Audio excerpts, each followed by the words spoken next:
महंगाई के बोझ तले दबी आवाम बिजली, गैस, सीएनजी, पेट्रोल समेत आटा, चीनी और टैक्सों की शरह में इजाफे की वजह से शदीद बरहम और गमो गुस्से में नजर आते हैं। इस महंगाई के बढ़ते हुए तूफान का जिम्मेदार उन्होंने मौजूदा हुकूमत को ठहराया और वजीर आज़म इमरान खान को पैगाम भी पहुंचाया। बढ़ती हुई महंगाई की असल वजह जो है ना वो ये है कि महंगाई ने लोगों की कमर तोड़ दी है और लोगों के घरों के चूल्हे ठंडे पड़ गए हैं और लोग जो है ख़ुदकशियों की तरफ जा रहे हैं।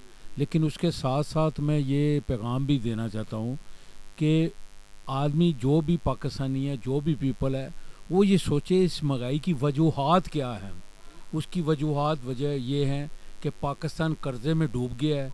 पाकिस्तान कर्ज़े लेके उसका सूद देता है, फिर सूद देने के लिए फिर कर्जा लेता है। महंगाई के हिसाब से देखा जाए तो आप देख लें डॉलर कहाँ तक पहुँच गया, 170 के करीब पहुँच गया डॉलर। ठीक है, अब डॉलर महंगा होगा तो हम किधर जाएंगे। मेरा खान साहब को ये पैगाम है, खान साहब बस हो गई है।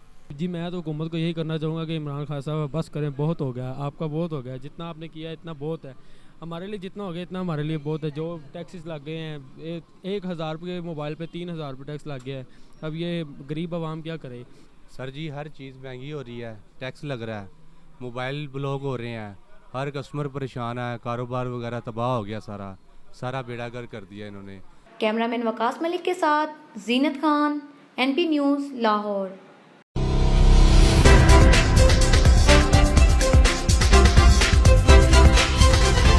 Thank you.